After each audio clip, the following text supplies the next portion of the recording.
November 7th, 2025.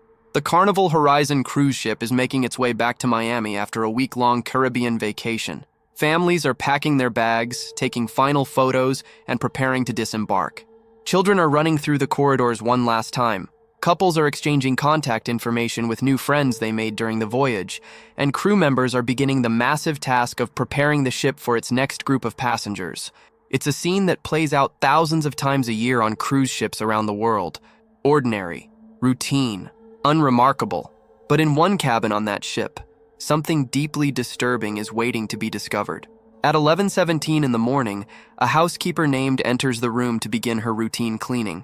She expects to find an empty cabin, perhaps some scattered belongings left behind by forgetful passengers.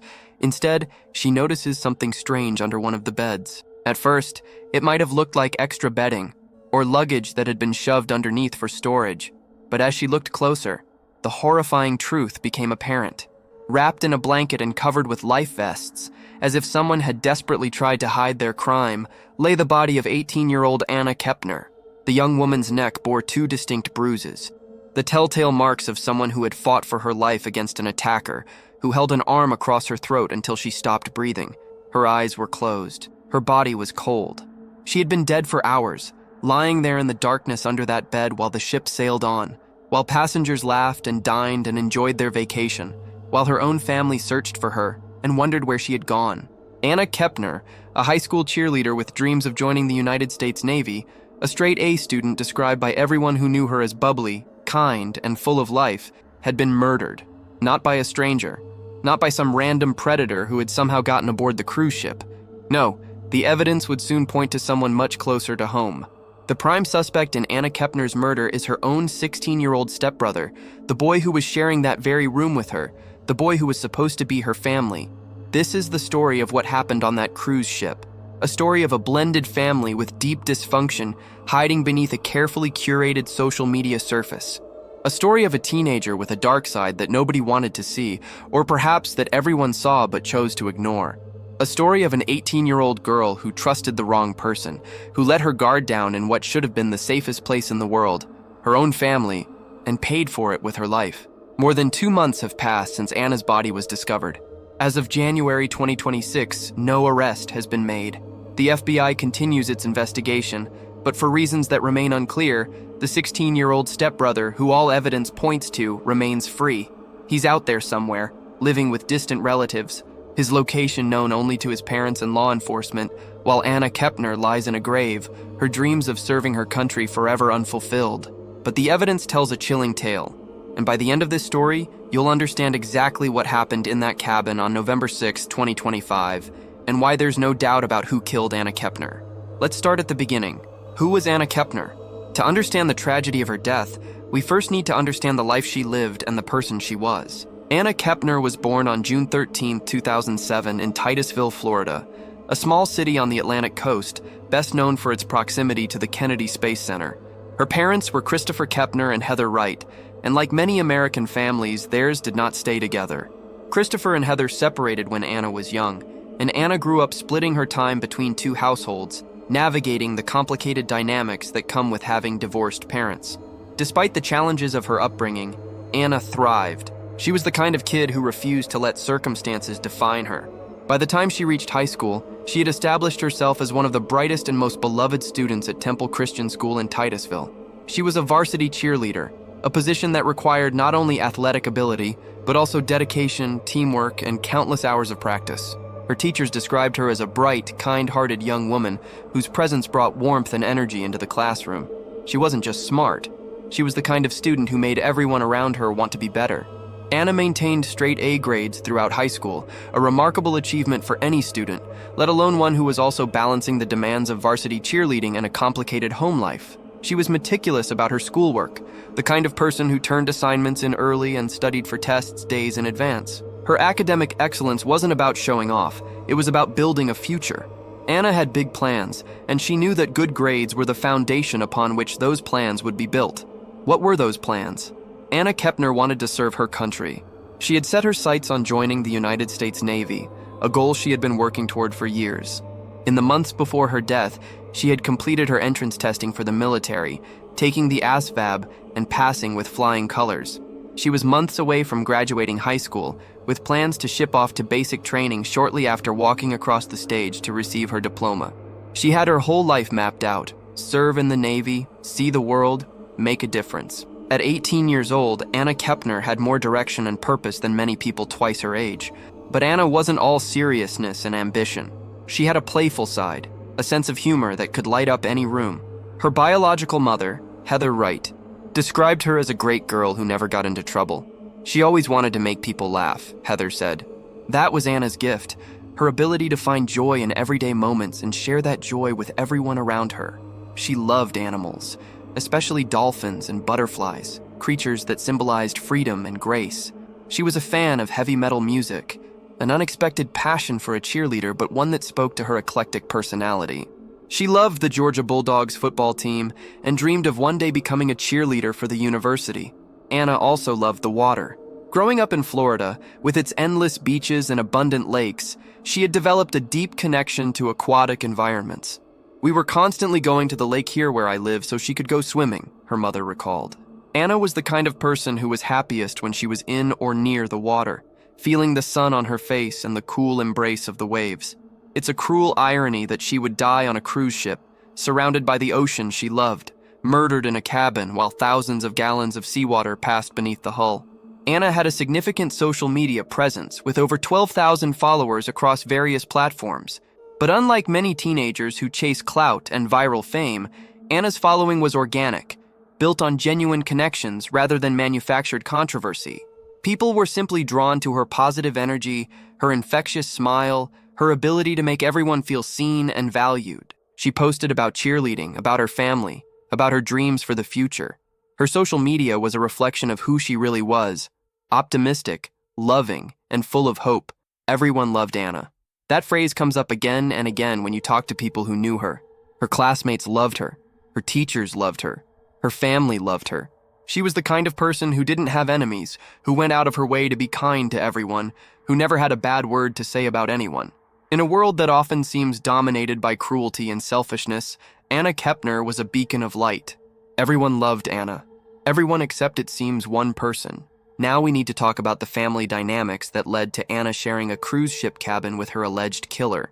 Anna's father, Christopher Kepner, had remarried in 2024 or early 2025 to a woman named Chantel Hudson. This marriage, which took place less than a year before Anna's death, created a blended family that brought together children from multiple previous relationships. Understanding this family structure is crucial to understanding what happened on that cruise ship. Chantel Hudson had 3 children from her previous marriage to a man named Thomas Hudson. The oldest was Andrew, who was 18 years old at the time of Anna's death. The second was a boy whose name has been withheld from public records because he is a minor, the 16-year-old who is now the prime suspect in Anna's murder. The youngest was a daughter who was 9 years old. When Chantel married Christopher Kepner, these 3 children became Anna's step-siblings, members of her household, people she was expected to treat as family. Christopher brought his own children to the marriage: Anna, who was 18, and her younger brother, who was 14. Together, the new family consisted of 2 adults and 5 children ranging in age from 9 to 18. It was a full house, to say the least, and blending 2 families is never easy. There are competing loyalties, different parenting styles, established dynamics that get disrupted when new people enter the picture. Even in the best circumstances, creating a functional blended family takes time, patience, and a lot of communication. From the outside, the Kepner-Hudson household looked like a successful blending of 2 families. Chantel posted photos on social media showing the children together, smiling, appearing to get along. But as we've learned time and time again, social media rarely tells the whole story. Behind the filtered photos and cheerful captions, there were warning signs that something was deeply wrong with this family, particularly with the 16-year-old stepbrother who would eventually be accused of murder. Let's talk about what we know about this 16-year-old. His name has been withheld from public records because of his age, but the details that have emerged from court filings and family statements paint a disturbing picture. According to testimony from his own mother, Chantel Kepner, the boy had been diagnosed with ADHD after his parents' divorce. ADHD, or attention deficit hyperactivity disorder, is a common condition that affects millions of children and adults. In most cases, it's manageable with proper treatment and support. But the 16-year-old's issues apparently went beyond ADHD. He also suffered from severe insomnia, a sleep disorder that prevented him from getting adequate rest at night. To manage this condition, he had been prescribed medication. The specifics of this medication have not been disclosed, but sleep aids can range from mild over-the-counter supplements to powerful prescription drugs that significantly alter brain chemistry. Whatever he was taking, it was apparently necessary for him to function normally. And here's where things get concerning. During the cruise, he had skipped his medication for 2 days. 2 days without the medication that was supposed to regulate his sleep and, presumably, his behavior. His mother described his potential state during this period as erratic. What does erratic mean in this context? Unpredictable? Agitated? Prone to outbursts? The court records don't specify, but the implication is clear. This was a teenager who needed medication to maintain emotional stability, and he had gone without it for 48 hours in a confined environment with limited escape options. If his behavior was indeed erratic, why didn't the adults on the cruise intervene? Why wasn't he given his medication? Why was he allowed to share a room with his step-siblings when he wasn't in a stable mental state? But the medication issue is just the tip of the iceberg. There were darker warning signs that predated the cruise, signs that should have alerted everyone to the danger this boy posed. Anna's ex-boyfriend, a 15-year-old who had dated her before the trip, came forward after her death with information that sends chills down the spine. He revealed that he had witnessed disturbing interactions between Anna and her stepbrother during late-night FaceTime calls. When I was on FaceTime with her and she was lying down, her brother tried to go on top of her, the ex-boyfriend told reporters. These calls happened at 3 a.m, times when most of the household would have been asleep. Think about that for a moment. A 16-year-old boy entering his 18-year-old stepsister's room in the middle of the night and attempting to climb on top of her while she's lying in bed. What innocent explanation could there possibly be for that behavior? This wasn't a one-time incident that could be dismissed as a misunderstanding. The ex-boyfriend witnessed it multiple times, enough that he felt it was significant enough to mention to investigators and the media. The ex-boyfriend's father, Stephen Weston, added another chilling detail when he spoke to Inside Edition. She was scared of him, he said, describing Anna's feelings toward her stepbrother, because he always carried around a big knife. A teenager who carries a large knife around the house, who enters his stepsister's room in the middle of the night, who tries to climb on top of her while she's in bed. These are not the behaviors of a normal, well-adjusted young man. These are warning signs of someone with serious boundary issues, someone who poses a potential threat to those around him. Anna was afraid of this boy. Let that sink in. She'd expressed fear about someone who lived in her own home, someone who slept just down the hall from her, someone she was forced to interact with every single day. And yet, despite this fear, despite the late-night incidents her boyfriend witnessed, despite the knife he carried, Anna was placed in a room with him on this cruise. Why? How could the adults in this family allow such a dangerous situation to develop? The ex-boyfriend made another heartbreaking revelation. He said he would have been on that cruise with the family if he and Anna hadn't broken up. Perhaps if he had been there, things would have ended differently. Perhaps he could have protected her. Perhaps his presence would have deterred the 16-year-old from whatever dark impulses led him to Anna's cabin that night. Instead, Anna faced her killer alone, with no one to help her. No one to hear her screams except a 14-year-old brother who didn't understand what he was hearing. The cruise that would end Anna Kepner's life departed from Miami on November 2nd, 2025, bound for the Caribbean. It was supposed to be a celebration, a family vacation that would create happy memories and strengthen the bonds between the members of this newly blended family. On board were Anna's grandparents, Barbara and Jeffrey Kepner, who had organized the trip. Barbara and Jeffrey had taken Anna on her first cruise years earlier, and they were excited to share another voyage with her. Also present were Anna's father, Christopher, her stepmother, Chantel, her 14-year-old biological brother, her 2 stepbrothers, including the 16-year-old, and her 9-year-old stepsister. The sleeping arrangements were made with input from a travel agent, according to Chantel's later testimony. This seems like an odd detail to include, almost as if she's trying to deflect responsibility for the decision. The parents would share one cabin with the 2 youngest girls. The 3 teenagers, Anna, her 14-year-old brother, and her 16-year-old stepbrother, would share a separate cabin across the hall. Anna's grandparents even reminded the teens that they had a spare bed in their room if anyone felt uncomfortable or needed more space. Why would Anna choose to stay in a room with the stepbrother she was afraid of? Perhaps she didn't want to cause drama. Perhaps she thought she was overreacting to his behavior. Perhaps she believed that with her 14-year-old brother also in the room, she would be safe. Or perhaps she simply never got the chance to change the arrangement before it was too late. The first few days of the cruise apparently passed without major incident. The family visited Caribbean ports, swam in the ship's pools, attended shows and dinners. Photos posted on social media showed smiling faces and tropical backgrounds. Whatever tension existed beneath the surface wasn't visible to the outside world. But inside that cabin, in the hours when the adults were asleep and the teenagers were left to their own devices, what was really happening? November 6th, 2025, the final full day of the cruise. The ship was heading back toward Miami, and the family gathered for dinner together as they had every night of the voyage. This was their last dinner on the ship, a chance to reflect on the vacation and enjoy each other's company one final time before returning to the routines of everyday life. But Anna wouldn't stay for the whole meal. According to sources, Anna excused herself early from dinner, telling her family that her braces were hurting. It was a small thing, an ordinary complaint that any teenager might make. Braces are uncomfortable, and eating with them can sometimes be painful. Nobody thought anything of it. Anna said goodnight to her grandmother, Barbara Kepner, in what would be their final conversation. "Mama, I love you guys," Anna said. "I'll see you later." Barbara Kepner will never forget those words. They were the last thing her granddaughter ever said to her. "I love you guys. I'll see you later." Anna walked away from that dinner table, away from her family, and toward the cabin where she would be murdered just hours later. She had no idea that she would never see her grandmother again, that she would never laugh with her family again, that she would never take another breath of fresh ocean air. She was 18 years old, with her whole life ahead of her, and she was walking toward her death. Surveillance footage from the cruise ship, which is now in the hands of FBI investigators, shows Anna walking back to her cabin and entering the room she shared with her brothers. She was alone at this point. The footage is clear. Anna entered that cabin by herself, expecting to rest, expecting to sleep off the discomfort from her braces, expecting to wake up the next morning and disembark with her family.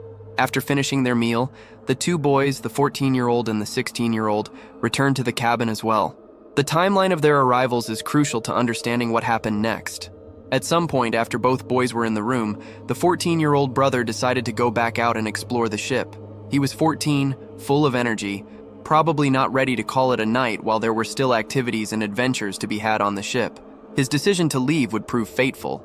With the 14-year-old gone, Anna was left alone in the cabin with her 16-year-old stepbrother, the boy she was afraid of, the boy who had tried to climb on top of her during late-night hours, the boy who carried a large knife, the boy who had been off his medication for 2 days and was potentially in an erratic state. They were alone together, in a locked cabin, in the middle of the ocean, with no one to hear what was about to happen.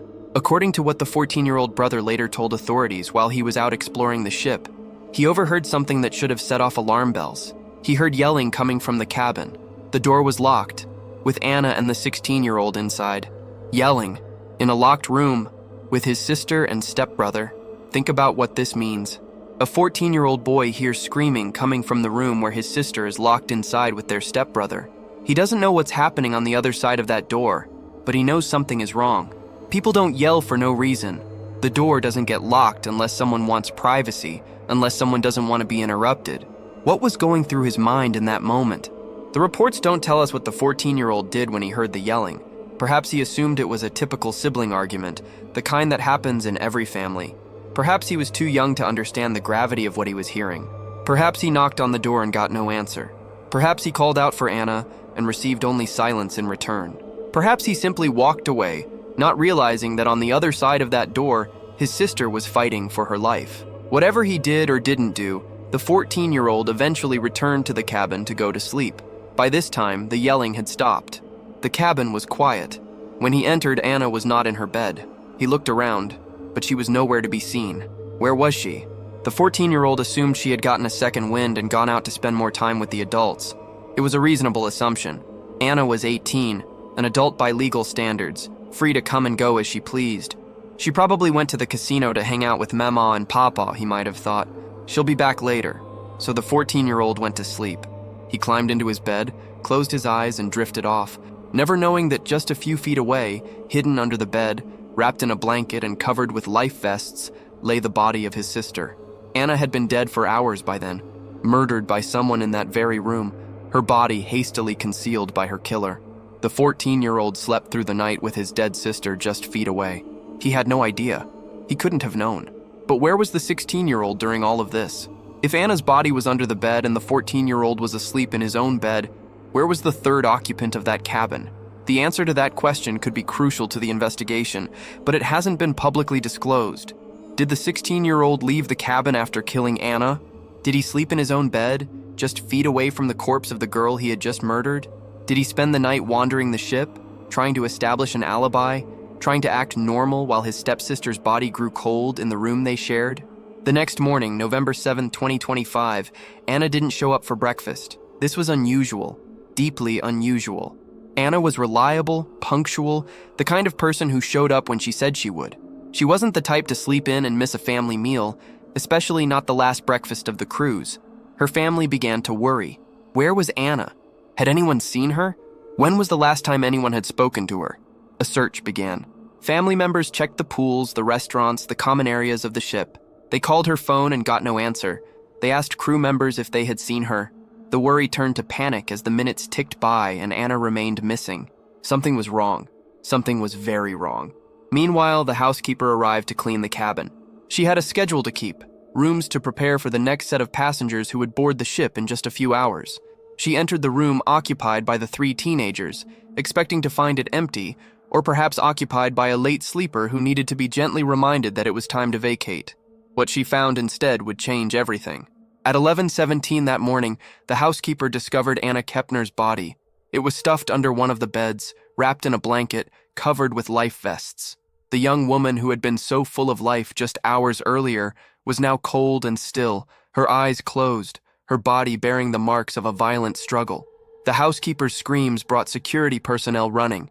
Within minutes, the cabin was sealed off as a crime scene. Within hours, the FBI would be notified and would take jurisdiction over what was now a federal homicide investigation. Anna Kepner was dead at 18 years old, murdered on what should have been a joyful family vacation. Her body hidden like garbage by someone who couldn't even be bothered to show her basic human dignity in death. And the prime suspect, the person who all evidence points to, was her own stepbrother. The medical examiner would later determine that Anna had been killed the night before, on November 6th, though the exact time of death remains unknown. The cause of death was mechanical asphyxia, meaning someone had physically prevented her from breathing until she died. This wasn't a quick death. This wasn't someone accidentally going too far during a fight. Mechanical asphyxia takes time. The victim struggles, fights, tries desperately to breathe, while their attacker maintains pressure. Anna didn't die instantly. She suffered. She fought. She tried to survive. The autopsy report, portions of which have been shared with the family and subsequently released to the media, reveals the brutality of Anna's final moments in clinical detail. 2 bruises were found on the side of her neck, consistent with what medical examiners call a bar hold. This is when an attacker places their forearm across the victim's throat with the elbow beneath the chin and squeezes, cutting off the airway. It's a chokehold, essentially, the kind you might see in wrestling or mixed martial arts. But unlike in sports, where referees stop the fight when a competitor taps out, Anna's attacker didn't stop. They kept squeezing, kept pressing, kept cutting off her air supply until she stopped moving. The bar hold is a particularly brutal method of killing someone because it requires sustained effort and proximity. The attacker has to be close to their victim, face to face or pressed against their back, maintaining pressure for what experts say is typically 2 to 3 minutes before the victim loses consciousness and longer still before death occurs. During that time, the victim is fighting back, clawing at their attacker's arms, kicking, trying to scream. Anna would have looked into the eyes of her killer as she died, or felt their breath on the back of her neck. She knew who was taking her life. The preliminary findings from the autopsy indicated that there were no signs of sexual assault, which rules out one potential motive for the attack. There did not appear to be drugs or alcohol in Anna's system, contradicting allegations made during custody hearings that the teenagers had been drinking aboard the cruise ship. This was not a crime fueled by intoxication or drug-induced psychosis. Anna was sober, probably asleep or resting when her attacker struck. She was vulnerable, defenseless, trusting that she was safe in a room with her own family. So if not sexual assault and not drugs or alcohol, what was the motive? Why would someone murder Anna Kepner?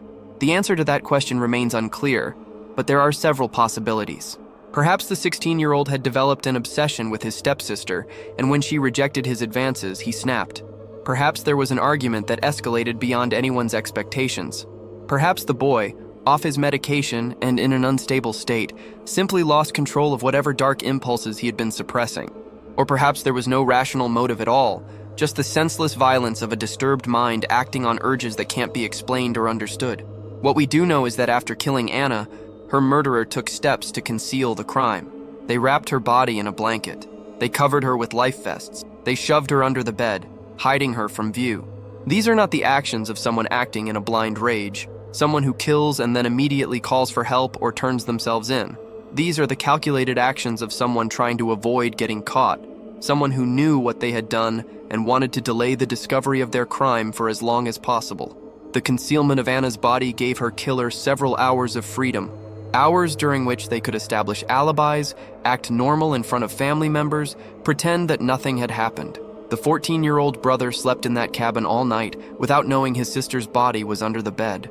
The family searched for Anna the next morning without knowing she was already dead. All that time, her killer walked among them, ate breakfast with them, perhaps even participated in the search for the girl they had murdered. When the Carnival Horizon cruise ship docked in Miami on November 8, 2025, the FBI immediately took jurisdiction of the case, because Anna was a U.S. citizen and the death occurred in international waters. This became a federal matter, subject to maritime law and investigated by federal agents rather than local police. Everyone on board was questioned. The family was separated and interviewed individually. Surveillance footage was seized. Electronic keycard data, which tracks who enters and exits each cabin and when, was analyzed. Cell phone records were subpoenaed. The investigation was massive, thorough, and ongoing, and very quickly, all evidence began pointing in one direction. The electronic keycard data is particularly damning. Every time someone enters a cruise ship cabin, they have to swipe their keycard. The system logs the time and the identity of the cardholder. So investigators know exactly who entered Anna's cabin that night and when. While the specific findings haven't been publicly released, we know from family statements that the 16-year-old stepbrother was the only person seen coming and going from the cabin during the critical time frame. Not a random stranger, not an unknown intruder, the stepbrother. Anna's grandmother, Barbara Kepner, was one of the first family members to speak publicly about the investigation. Her words were careful, but revealing. He was in a room with her, she said of the 16-year-old stepbrother. He was the only one seen coming and going. She paused, seemingly struggling with what to say next. I heard him, in his own words, say he does not remember what happened. Barbara Kepner is a grandmother who has just lost her beloved granddaughter. She wants justice for Anna. But she's also a decent human being who doesn't want to wrongly accuse someone, even someone who all evidence points to as the killer. I can't accuse him because I don't know what happened in that room, she said. But then she added the damning conclusion. But the summation would be that he did something. The summation would be that he did something. A grandmother, trying to be fair, trying not to condemn a child without absolute proof, but unable to deny what the evidence suggests. The 16-year-old was the only person seen entering and leaving the cabin that night. The 14-year-old heard yelling while Anna was locked inside with him. Anna's body was found in a room the 16-year-old shared, and now the 16-year-old claims he doesn't remember anything. Memory loss. It's the oldest defense in the book. I don't remember. I blacked out. I have no idea what happened. When confronted with the weight of evidence against him, the 16-year-old's response was simply that his mind is blank. He claims he cannot recall the events of that night, cannot explain how his stepsister ended up dead under the bed in their shared cabin. Is this genuine amnesia? Is it a psychological defense mechanism, the mind protecting itself from traumatic memories? Is it a calculated lie designed to avoid prosecution? Or is it something else entirely? The boy's mother testified that he had been off his medication for 2 days, medication for insomnia that apparently helped regulate his behavior. Could missing doses of this medication have triggered some kind of dissociative episode, a blackout during which he committed murder without forming conscious memories? It's possible. There are documented cases of people committing violent acts while in altered states of consciousness, during sleepwalking episodes or medication reactions or psychological breaks. But even if the 16-year-old genuinely doesn't remember killing Anna, that doesn't make him innocent. It makes him dangerous. Someone who can commit murder and have no memory of it is not someone who should be walking free in society. If anything, his memory loss, if genuine, is an argument for keeping him locked up, not for setting him free. And there are reasons to doubt the genuineness of his memory loss claim. The concealment of Anna's body shows forethought and awareness of wrongdoing. Someone acting in a dissociative fugue state wouldn't carefully wrap the body in a blanket, cover it with life vests, and hide it under the bed. Those are the actions of someone who knows what they've done and is trying to avoid consequences. If the 16-year-old truly blacked out during the murder, when did he come back to consciousness? Before or after he hid the body? His memory conveniently fails at the moment of the crime, but apparently functioned well enough to attempt a cover-up. In the aftermath of Anna's murder, the 16-year-old was removed from the family home. According to testimony from Chantel's attorney at an emergency custody hearing, this was done to remove any risk of danger to any of the other children in the home. Stop and think about what that statement implies. Anna's stepmother, the 16-year-old's own mother, acknowledged that her son posed a potential danger to other children. She didn't protest his innocence. She didn't claim there had been a mistake. She removed him from the home because she recognized he was dangerous. The 16-year-old was sent to live with a distant relative, and his location is now known only to his parents and law enforcement. He is, for all intents and purposes, in hiding.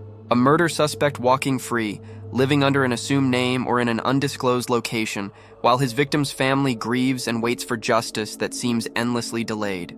Christopher Kepner, Anna's father, has been more direct in his accusations than anyone else in the family. In statements to the media, he made his position absolutely clear. "I do not stand behind what my stepson has done," he said. "I want him to face the consequences. I will be fighting to make sure that does happen." This is a father who has lost his daughter in the most horrific way imaginable. A father who has to live with the knowledge that he brought the person who killed her into their home when he married Chantel. A father who trusted his stepson, who allowed his daughter to share a room with him, who never saw the warning signs or dismissed them as normal teenage behavior. Now he's pointing the finger directly at the 16-year-old, leaving no doubt about who he believes is responsible for Anna's death. The case has become significantly complicated by an ongoing custody battle between Chantel Kepner and her ex-husband Thomas Hudson, the biological father of the 16-year-old suspect. This custody dispute predates Anna's murder, but it has taken on new urgency and significance in the wake of the killing. Court filings from this custody case have become the primary source of public information about the FBI investigation, since the federal agency itself has maintained strict silence about the progress of their inquiry. Through these custody filings, we've learned crucial details that the FBI has not publicly confirmed. We've learned that the FBI has told the family a criminal case may be initiated against the 16-year-old. We've learned that he is officially considered a suspect in the investigation. We've learned that investigators are reviewing surveillance footage, key card data, cell phone records, and other electronic evidence. We've learned that the FBI is deciding whether to charge him under federal law or turn the case over to Florida state authorities. Thomas Hudson, the suspect's biological father, has filed documents that paint a damning picture of his ex-wife's parenting. He claims she took their children on the cruise without his consent, a violation of their custody agreement. He alleges she failed to properly supervise their son during the trip, allowing him to be in a situation where he could commit murder. He argues that the boy's future has been put in jeopardy because of the choices made by his mother. There is a lot of blame being thrown around in this family, but one thing is conspicuously absent. Nobody is defending the 16-year-old's innocence. Not his mother, who removed him from the home for safety reasons and has never publicly claimed he didn't kill Anna. Not his father, who blames the mother for putting the boy in a bad situation, but doesn't claim his son is innocent of the actual killing. And certainly not Anna's father, who has publicly stated he wants the boy to face consequences for what he did. When the people closest to a suspect all seem to believe he's guilty, when no one is stepping forward to proclaim his innocence or provide an alibi, what does that tell us? It tells us that the evidence is overwhelming. It tells us that even those who love him, even those who are supposed to protect him, cannot deny what the facts clearly show. One detail that has emerged from the custody hearings adds another layer of dysfunction to this already troubled family. Chantel Kepner waited 32 hours before informing Thomas Hudson that Anna was dead and that their son was being questioned as a suspect. 32 hours. A day and a half during which the father of the suspect didn't know that his son might be facing murder charges. When asked about this delay, Chantel's attorney suggested that supporting her son publicly could jeopardize her marriage to Christopher Kepner, Anna's father. In other words, Chantel prioritized her relationship with her new husband over her responsibility to inform her ex-husband that their child was a murder suspect. She chose her marriage over her co-parenting obligations, leaving Thomas Hudson in the dark while his son's life hung in the balance. This revelation speaks volumes about the priorities and dysfunction in this family. A woman whose stepchild has just been murdered, allegedly by her own son, and her first concern is protecting her marriage rather than ensuring her son has the support of both his parents during a criminal investigation. The selfishness is staggering. There's also testimony from Andrew Hudson, the 18-year-old son of Chantel who now lives with his father. Andrew is the older brother of the 16-year-old suspect, and his testimony in the custody hearing shed light on the troubled dynamics within the household. He told the court that Christopher Kepner, Anna's father, and his mother Chantel had been physically aggressive with him in the past. They held me against the seat, Andrew testified, describing an incident in a car, and he put his arm around the back of my head, holding me up against the front seat. This paints a picture of a household where physical confrontation was not unusual, where boundaries were crossed, where violence may have been normalized. If the adults in this family were willing to use physical force against an 18-year-old, what example did that set for the younger children? Did this environment contribute to whatever psychological issues the 16-year-old was dealing with? Did he learn that violence was an acceptable way to resolve conflicts? These are questions that a trial, if there ever is one, might explore. For now, they remain unanswered, part of the broader mystery of what went wrong in this family and how it led to Anna Kepner's death. As of January 2026, more than 2 months have passed since Anna Kepner was murdered on that cruise ship. 60 days and counting during which her killer has remained free. The FBI continues to review evidence, continues to interview witnesses, continues to build what they presumably hope will be an airtight case. But for Anna's family, every day without an arrest is another day of agony, another day of wondering why justice is taking so long. We don't understand why, if the boy is a suspect, why has he not been charged yet? Anna's grandmother Barbara told reporters. It's turmoil. We're just sitting here waiting. The delay may be due to the suspect's age. Charging a 16-year-old with murder, especially in federal court, involves complex legal considerations that don't apply to adult defendants. Federal prosecutors must decide whether to charge him as a juvenile or seek to have him tried as an adult. Juvenile proceedings are typically confidential, with a focus on rehabilitation rather than punishment. Adult proceedings are public, and convictions can result in lengthy prison sentences. The decision about how to charge the 16-year-old will significantly impact both the process and the potential outcome of the case. There's also the question of jurisdiction.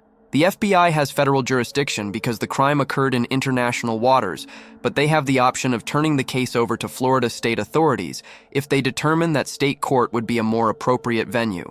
State prosecutors might be able to move more quickly or might have more experience prosecuting juvenile defendants. The decision about where to bring charges is still apparently being made. Meanwhile, the 16-year-old walks free.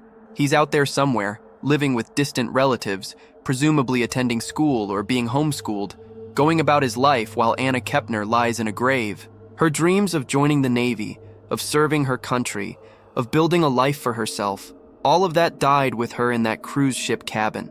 And her killer, the person who wrapped his arm around her throat and squeezed until she stopped breathing, hasn't faced a single consequence. Let's be absolutely clear about what the evidence shows and why there should be no doubt about who killed Anna Kepner. Anna was afraid of her stepbrother. This isn't speculation or interpretation.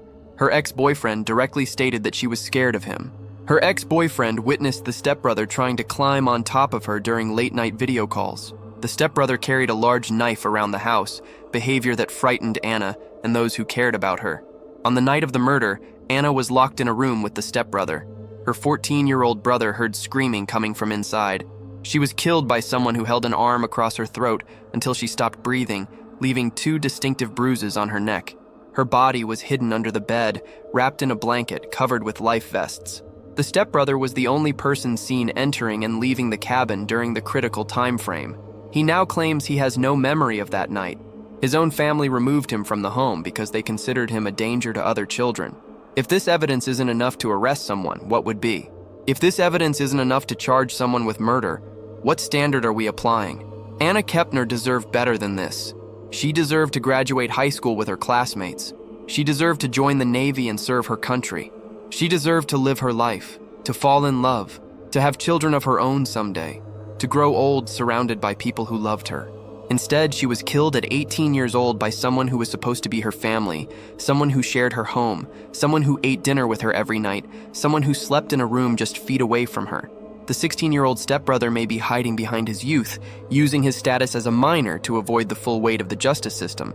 He may be hiding behind claims of memory loss, hoping that his supposed inability to remember the crime will somehow absolve him of responsibility. He may be hiding behind the slow, methodical grind of the federal justice system, which moves at its own pace regardless of the anguish it causes to victims' families. But the truth has a way of coming out. The FBI is meticulous. They don't rush to judgment, but they also don't let killers go free. The evidence against the 16-year-old is overwhelming, and eventually it will be presented in court.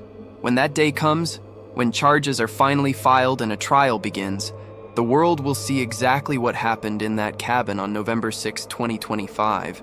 The world will hear about the screaming that the 14-year-old brother heard.